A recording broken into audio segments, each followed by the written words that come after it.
Hello বন্ধুরা, সব কেমন আছো? আশা করি সকলে ঈশ্বরের কৃপায় ভালোই আছো। আমি আজকে একটি ছোট্ট কথা, গল্প, তার মাধ্যমেই একটি ওষুধ সম্পর্কে কিছু কথা বলবো, হোমিওপ্যাথিক ওষুধ অবশ্যই, এবং এইটি তোমাদের খুব কাজে লাগবে। এমনি সাধারণভাবে যারা ডাক্তার না তাদেরও খুব কাজে দেবে। আর যারা হোমিওপ্যাথিক ডাক্তার, জুনিয়র প্র্যাকটিশনার বা আমার ছোট ভাই বোনেরা যারা হোমিওপ্যাথিক পড়াশোনা করছো বা নতুন প্র্যাকটিসে নেমেছো, তাদের জন্য এই ভিডিওটি অতি অবশ্যই সম্পূর্ণ ভিডিওটি দেখবে, খুব ভালো লাগবে। আমি গতকাল একটি পেশেন্ট দেখতে গেছিলাম। সেই পেশেন্টটি হচ্ছে হোম ভিজিটে। সেই পেশেন্টটি আজ থেকে 3-4 বছর আগে অ্যাপ্রক্সিমেট, আমার কাছে এই মুহূর্তে কাগজপত্রগুলো নেই, কোনো দিন আমি সেগুলোরও ভিডিও বানিয়ে দেব। তার ব্রেনের টিউমার হয় এবং সেই ব্রেন টিউমারটি অপারেশন হয়, যথারীতি খুব ভালো জায়গাতেই অপারেশন হয়। কেননা তার বাড়ির লোকরা খুব ভালো জায়গাতেই, মানে কি বলবো, পুলিশ ডিপার্টমেন্টে কাজ করে আর কি, এরকম ব্যাপার। তো খুব ভালো জায়গা থেকে অপারেশন হয়, কিন্তু তা সত্ত্বেও কিন্তু সেটা রেকার করেছে। অর্থাৎ অপারেশন করলেই যে সব কিছু ভালো হয়ে যায়, টিউমার হলো অপারেশন করিয়ে দিল তাতে করে ভালো হয়ে গেল, এমনটা নয়। এটা একটা দিক গেল। তো আমাদের হোমিওপ্যাথি ডাক্তারদের কি করা উচিত বা কি নিয়ে ভাবনা চিন্তা করা উচিত, কিভাবে চিকিৎসা করা উচিত, সেইগুলো নিয়ে একটু সামান্য আমি আমার যতটুকু নলেজ সেইটুকু বলবো, আমার অভিজ্ঞতা। তো আমি ওই পেশেন্টের যেহেতু আসবার মতন পরিস্থিতি ছিল না, ইতিমধ্যে কিন্তু তার ট্রিটমেন্ট, মানে অ্যাপেলোতে গিয়ে থেরাপি আরে বিভিন্ন ধরনের থেরাপি কিন্তু চলছে বা চলেছে। তো আমাকে এসে বলার পরে আমি প্রথমে রিপোর্ট দেখে, যা কিছু রিপোর্ট ছিল সেইগুলি দেখেই কিন্তু আমি চিকিৎসা শুরু করেছি। যতটা সম্ভব আমার পক্ষে আমি ভিডিওর মাধ্যমে দেখেছি এবং হোয়াটসঅ্যাপের মাধ্যমে দেখে নিয়ে আমি দিয়েছিলাম। গতকাল কিন্তু হোম ভিজিটে গিয়ে খুব একটি পয়েন্ট আমার কানে এলো বা নজরে পড়লো, সেটি বলবো। এবং আমাদের হোমিওপ্যাথিক মেডিসিন কিভাবে যে পেশেন্টরা নিজেরাই আমাদেরকে বলে দেয়, সেটা হচ্ছে মজার বিষয়। তা আমি একবারে টু দ্য পয়েন্টে চলে আসছি। এই ওষুধটির নাম হচ্ছে ইগনেসিয়া। তা ইগনেসিয়া ওষুধটি নিশ্চয়ই তোমরা জানো। এই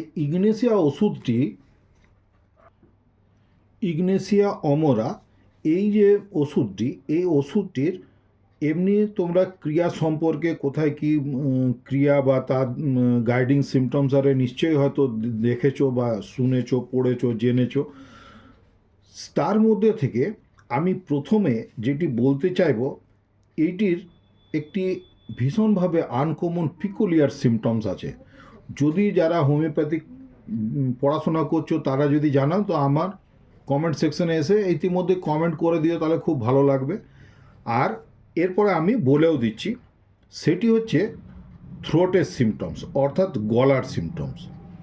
গলার সিমটমসে আনকমন পিকুলিয়ারিটি এখানে কি আছে বলো তো? সবচেয়ে বড় জিনিস এইটি, এই পেশেন্ট, ইগনেসিয়ার পেশেন্টের যখন কোনো সলিড ফুড খেতে যায় তখন সে কিন্তু আরামে খেতে পারে, অথচ সেই জায়গায় জল খেতে গেলে তার কিন্তু গলাতে আটকায় এবং কষ্ট পায়। তো এইবারে আমি বইয়ের ভাষাতে একটু গলাটি সম্পর্কে বা থ্রোট সম্পর্কে আমি পুরোটি বলে দিচ্ছি, তোমাদের বুঝতে খুব সুবিধা হবে। গলাতে যদি ঘা হয়েছে বা জখম হয়েছে, সেই ক্ষেত্রে এই ওষুধটি খুব ভালো কাজ করে। ডিপথেরিয়ার ক্ষেত্রে, টনসিলাইটিসের ক্ষেত্রেও এটির খুব ভালো উপকার দেখতে পাওয়া যায়। যেখানে ঢোক গিলতে গেলে কষ্ট হবে বা যেন মাছের কাঁটা গলাতে লেগে আছে, মানে তার তার কিন্তু মাছের কাঁটা গলায় লেগে নেই, কিন্তু তার ফিলিংসটা হবে সেন্সেশন অ্যাজ ইফ বলা হয়, মাছের কাঁটা যেন তার গলাতে ফুটে রয়ে গেছে। গলা, হাতে, মানে গলার যে আছে, গলার থেকে একদম মানে কান পর্যন্ত তার ছুঁচ ফোটানোর মতন ব্যথা দেখতে পাওয়া যাবে, মানে সে ফিল করবে। এবং তরল পানীয় খেতে গেলে গলার মধ্যে আটকায়, কিন্তু শক্ত খাবার সহজে সে গিলে খেতে পারে। এই যে লক্ষণটি বললাম, এই লক্ষণটি কিন্তু অন্য সমস্ত ওষুধের থেকে এই ইগনেসিয়া অমরা এই ওষুধটিকে কিন্তু আলাদা করে দেয়। তো এইটির আরও বেশ কিছু বিশেষ লক্ষণ আছে, এবং সব মেডিসিনেরই যেমন কোথায় কোথায় তার অ্যাকশন থাকে, হ্যাঁ, স্ফিয়ার অফ অ্যাকশন বা ক্যারেক্টারিস্টিক সিমটমস আর এইগুলো তো সব নিতেই হবে আমাদেরকে। কিন্তু তার মধ্যেও কিছু কিছু ওষুধের কিছু কিছু বিশেষ জিনিস আমাদেরকে কিন্তু এই ওষুধটিকে চিনিয়ে দিতে সুবিধা করে। তো সেই হলো কথা। গতকাল আমি যে পেশেন্টটিকে দেখতে যাই, তো তার সঙ্গে কথা বলতে বলতে, আমি কিন্তু এর আগে ইগনেসিয়া কিন্তু দিতে পারিনি বা দিইনি, কিন্তু গতকাল দেখতে যাওয়ার ফলে তার সঙ্গে কথা বলতে বলতে এবং তার মেয়ে, বড় মেয়ে, যে অ্যাটেন্ডার বলাটা ঠিক হবে কিনা জানি না, যাই হোক মানে উনি সবসময় সাথে থাকেন, তার মুখ দিয়ে এই কথাটি যখন শুনলাম, শোনার পরে আমার খুবই আনন্দ লাগলো এবং মনে হলো যেন আমি কিছু জয় করে ফেললাম, হ্যাঁ, এসে। তো সেই হচ্ছে কথা, যে ডাইরেক্ট কিন্তু পেশেন্ট দেখে ওষুধ দেওয়া আর শুনে দেওয়া এর মধ্যে কিন্তু ফারাক অনেকটাই। এটা আমার একটু বোঝাবার ছিল জুনিয়র ডাক্তারদেরকে। এই যেমন আমি যথেষ্টই এখন বহুদিন প্র্যাকটিস করে নিয়েছি, তথাপি কিন্তু আমাদেরকে এরকম অবস্থার সম্মুখীন হতে হয়। আর যদি এইগুলোকে অ্যাভয়েড করা যায় তাহলে কিন্তু আমাদের ওষুধ সিলেকশনে আরও অনেক সুবিধা হবে। তবে আমি যে ওষুধ দিয়েছি ইতিমধ্যে কিন্তু পেশেন্ট আমার বেশ ভালো আছে, সে বলেছে যে আমি ভালো আছি, এবং সে আমার ওষুধ, একসময় তার হোমিওপ্যাথির প্রতি মানে বিশ্বাস চলে গেছিল, কিন্তু আমার ওষুধ খাওয়ার পরে তার আবার বিশ্বাস জন্মেছে, এবং তিনি নিজেই একসময় হোমিওপ্যাথিক ওষুধ শুনলে অ্যাভয়েড করতেন, আমার ওষুধটি উনি কিন্তু চেয়ে চেয়ে খাচ্ছেন পর্যন্ত। হ্যাঁ, এইগুলো ইমপ্রুভমেন্ট অলরেডি আমি পেয়ে গেছি। তবে আমি বুঝলাম যেটা, যে ইমপ্রুভমেন্ট হতে হতেও আমার যে ওষুধ সিলেকশন আমি যে করেছি সেটাতে হয়তো কোথাও না কোথাও গিয়ে আটকে যাবে, কেননা এত প্রমিনেন্ট সিমটমস আমি কিন্তু সেই সময়ে কালেক্ট করতে পারিনি। তো গতকাল যাই হোক পেশেন্টটিকে দেখে নিয়ে আমার খুব ভালো লেগেছে, এবং আমি ইগনেসিয়া সিলেক্ট করতে পেরেছি, এবং এই সিমটমসটি মানে পেশেন্ট নিজে মুখে, ওনার কথা বলতে কষ্ট হচ্ছে, আমি ভিডিও যদিও করে রেখেছি কিন্তু এই মুহূর্তে আমি ভিডিওটি দিতে পারবো না বা দেব না। আমার পেশেন্ট যখন আরও ভালো হয়ে যাবে তাদের পারমিশন নিয়ে আমি হয়তো ভিডিওটি কোনো দিন আমার ইউটিউব চ্যানেলে পোস্ট করব, তখন দেখবে তোমরা যে হোমিওপ্যাথির ম্যাজিক কীরকম হয়। আমার ক্লিনিকের নামটিও আমার নিজেরই দেওয়া, মিরাকল মেডিকেল ক্লিনিক। তো সত্যি করেই হোমিওপ্যাথিক ওষুধের দ্বারা মিরাকল করা যায় যদি সেইভাবে ওষুধ দেওয়া যায়। তো যাই হোক, এই ভিডিওতে আমি এর চেয়ে বেশি আর কিছু বলছি না, এই ভিডিওটি এখানেই সমাপ্ত করছি।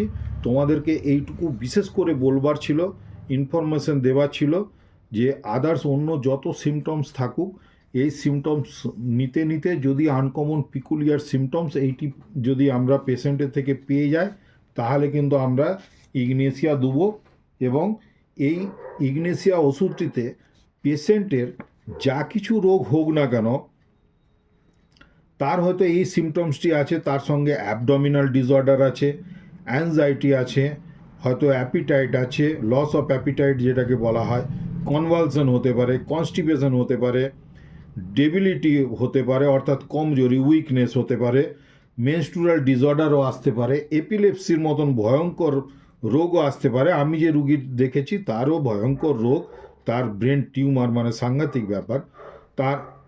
এবারে এই ইগনেসিয়া ওষুধটি হেমোরয়েডসের উপরেও কাজ করে, হেডেকের উপরে কাজ করে, হার্ট এফেকশনের উপরেও কাজ আছে, হিস্টেরিয়ার উপরেও কাজ আছে, খুব ভালো এই ওষুধটি কাজ করে, এবং ইন্টারমিটেন্ট ফিভার তাকেও ভালো করে দিতে পারে, লোকোমোটর অ্যাটাক্সিয়া, এছাড়াও নামনেস অর্থাৎ দুর্বলতা, অসার ভাব, প্যারালাইসিস, স্লিপ অর্থাৎ যদি ঘুমের কোনো ডিস্টার্ব হয় সেই ক্ষেত্রেও এটির খুব কাজ আছে। আর থ্রোটের ব্যাপারে তো বললামই, গলার ব্যাপারে থাকবে তার কাঁটা কাঁটা যে সেন্সেশন, এগুলো সব বললাম। তা এই এতগুলি সিমটমস কিন্তু, এতগুলি অর্গানের উপরে যা কিছু এর রোগের নাম বললাম, এতগুলি সাবজেক্টের উপরে কিন্তু এই ইগনেসিয়া ওষুধটি খুবই ভালো কাজ করে। অতি অবশ্যই আমাদের গাইডিং সিমটমস, মেন্টাল সিমটমস সমস্ত কিছু নিয়ে জাজ করে, কেস টেকিং করে আমাদের মেডিসিন দিতে হবে। কিন্তু এই ক্ষেত্রে কিছু কিছু ওষুধের ক্ষেত্রে যেমন আনকমন পিকুলিয়ার সিমটমস থাকে, সেইগুলি আমি কিছু কিছু আলোচনা করব আগামী দিনেও আরও এরকম ভিডিও আমি আপলোড করব। তো তোমাদের এই ইনফরমেশনটি কেমন লাগলো কমেন্ট সেকশনে এসে কমেন্ট করে আমাকে জানিও। আর যদি ভালো লেগে থাকে, তোমাদের কোনো যদি উপকারে লাগে, এই ধরনের যদি সিমটমস পাও, তাতে রোগ যাই হোক না কেন, এই ওষুধটি ব্যবহার করে দেখবে।